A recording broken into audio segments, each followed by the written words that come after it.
이거 정서예요, 뭐라. 맞습니다. 다 도로를 때문에 맞을 때 고는 나오지는 건 또가 자기 춤을 춤춰요. 이만 도로 라진 그는 제가 말했어. 이나 저는 시 라진 그는 이제 아마 좀 고를 말에 맞아 말했어. 다들 아니 이나 도로에 전문 거가 나진 제가 고 맞아 말고 무슨 뭐요. 시 라진 그는 이제 싸움을 했어. 다들 내가 봤을 때는 시 라진은 산재요.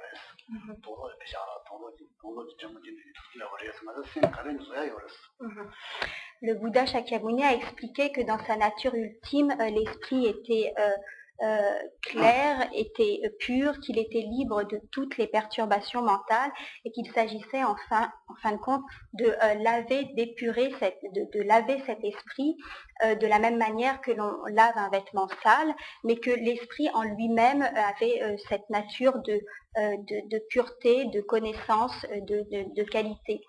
Et donc, de même qu'un vêtement à l'origine, lorsque nous l'achetons, est propre, il n'a pas besoin d'être lavé.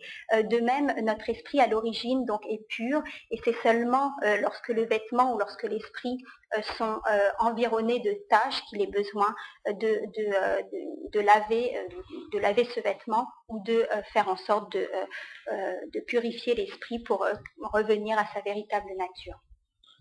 다들 제가 있는 그런 얘기가 여러 스테이지 상관없어 보이는 그 얘기가 여러 스코네. 제나제는데 미래 자친구 상담하니 나 근데 보고 주저가 있는 중앙에 하고 말아. 플러스는 센티드 야야로요. 된다고 해서 가르치 공부에 가야 맞아 지향 미시게 가야 맞아 지 하고 말았어. 길러 보이는 가르치 시기에 가야 맞아 지향 미시게 제가 저한테 개발 줄었어.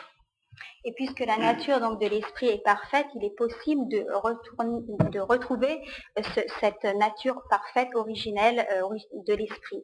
Et en fait, comment retrouver cette nature de l'esprit, cette nature pure de l'esprit? Eh bien, c'est en s'entraînant, en entraînant notre esprit à développer des qualités que nous pourrons y parvenir. De même qu'un enfant, lorsqu'il arrive à l'école, ne sait pas lire, ne sait pas écrire, ne sait rien faire, et petit à petit donc obtient des connaissances. De la même manière, nous pouvons entraîner notre esprit afin qu'il retrouve sa nature originelle.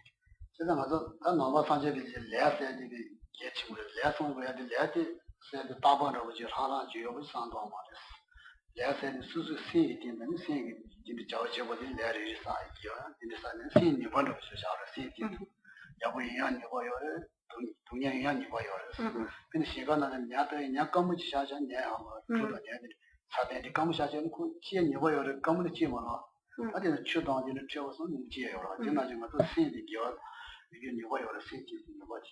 제가 신디 니버 미겨서 뽕야 요레스. 야한도야 그 신디 요레스. 참나 신디 번도 비를 소로만 되면 라세데 하나 지샤 코나 조조와서는 이시야만. En fait, le Bouddha a bien insisté sur le fait que toutes les capacités sont présentes dans notre esprit. Toutes les souffrances que nous expérimentons, nous en sommes les auteurs, ainsi que tous les bienfaits. Donc en fait, l'esprit a véritablement le pouvoir de créer des choses positives ou des choses négatives, et donc nous pouvons très bien par un entraînement nous libérer de la souffrance et obtenir le bonheur, car tous les karmas positifs ou négatifs sont des empreintes déposées sur le courant de conscience par des activités qui ont été à la base créées ou ordonnées par l'esprit. Donc il ne faut pas penser que tout cela arrive de manière extérieure, mais tout est créé par l'intérieur, par l'esprit.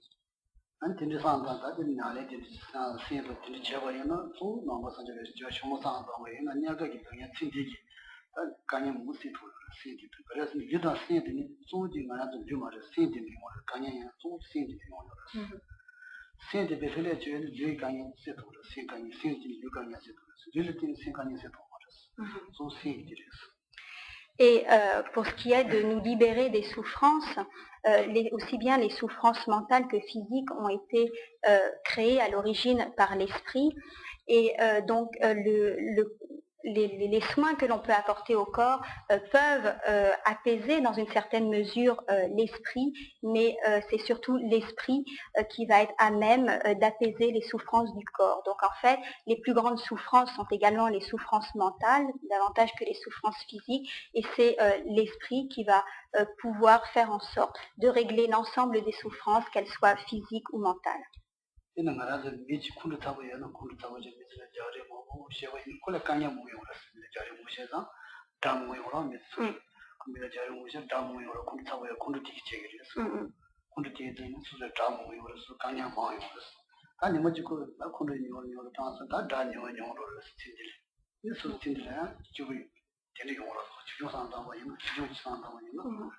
Par exemple, quelqu'un de très coléreux, donc la colère participe de l'esprit, donc c'est une perturbation mentale.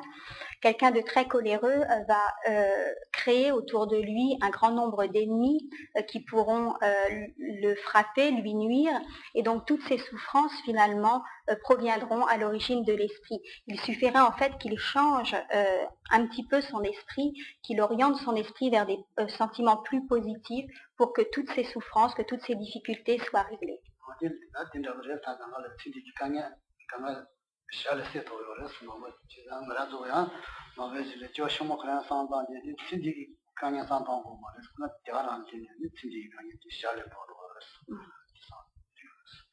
En transformant notre esprit, nous pouvons apaiser un grand nombre de souffrances, et en orientant notre esprit vers les vies futures, nous pourrons également nous détourner ou accepter certaines souffrances que nous ne pouvons pas apaiser dans cette existence.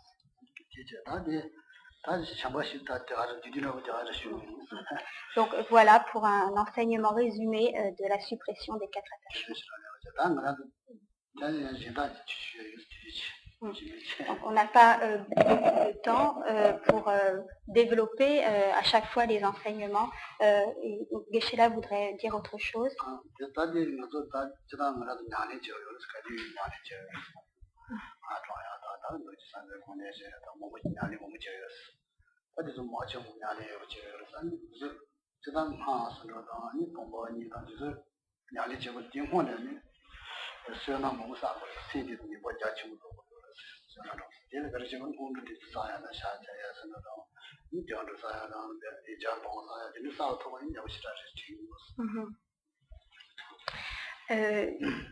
Geshe-la pense qu'il est très utile, très important d'insister sur les pratiques, de développer nos pratiques quotidiennes, donc que ce soit la pratique de mantra, pratique de Vajrasattva, pratique de prosternation, méditation sur l'amour, la compassion, l'esprit d'éveil, la vacuité, car en effet toutes ces pratiques, si elles sont faites avec la motivation et la compréhension adéquate, ces pratiques permettent d'accumuler un grand nombre de karmas positifs, de mérites, et cela nous sera très utile pour les vies futures.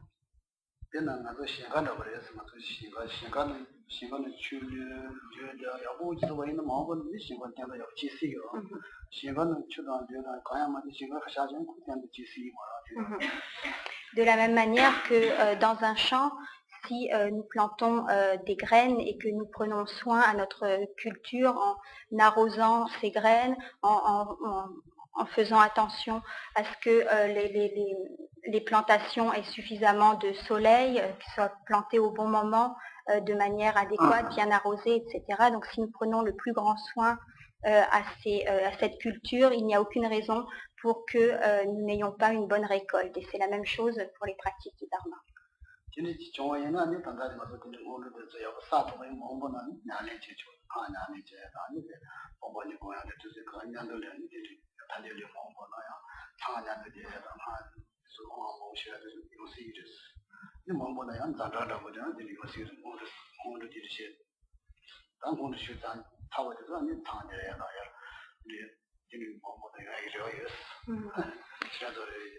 Et Geshe-la espère notamment que si nous pratiquons ce qu'on appelle les pratiques préliminaires dans de bonnes conditions, si nous nous y appliquons avec cœur, avec la motivation qui convient, il espère que cela aura pour effet dans les vies futures, de pouvoir reformer un groupe comme Tardeling et que nous pourrons ainsi continuer nos pratiques, à développer nos pratiques dans les vies futures.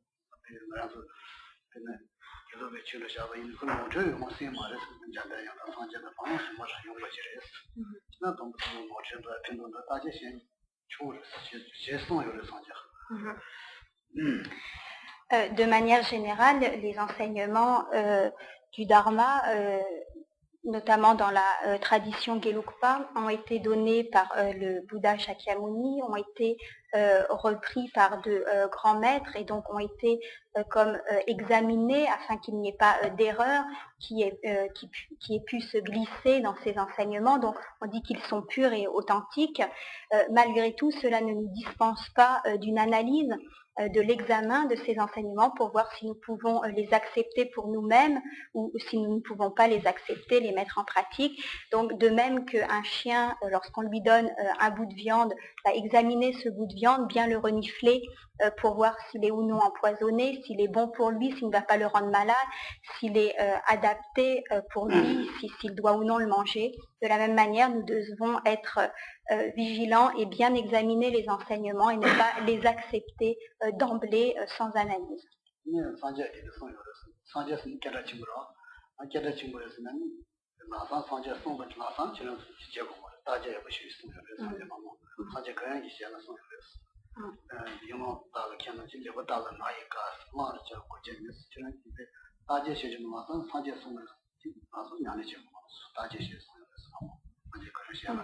Et le Bouddha Shakyamuni lui-même, qui était pourtant fort célèbre en son temps, a enseigné à ses disciples de ne pas accepter les enseignements parce que c'était lui qui les donnait, mais il a expliqué que les enseignements ne pourraient être profitables à leurs disciples que si eux-mêmes les ingéraient, que si eux-mêmes les analysaient.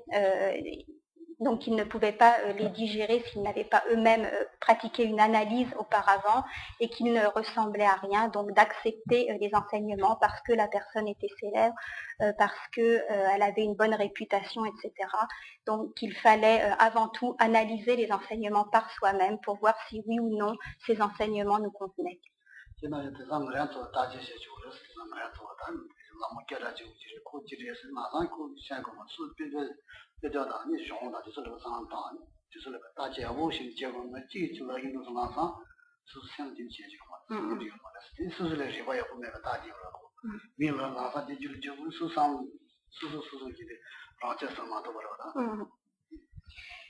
Et lorsque nous écoutons des enseignements, même d'un grand lama très connu, très célèbre, nous ne devons pas accepter comme argent comptant donc ces enseignements parce qu'ils proviennent d'une personne célèbre ou d'un lama célèbre, mais nous devons donc analyser ces enseignements donc en confrontant les textes au dire de ce lama ou en réfléchissant par nous-mêmes à la validité de ces enseignements.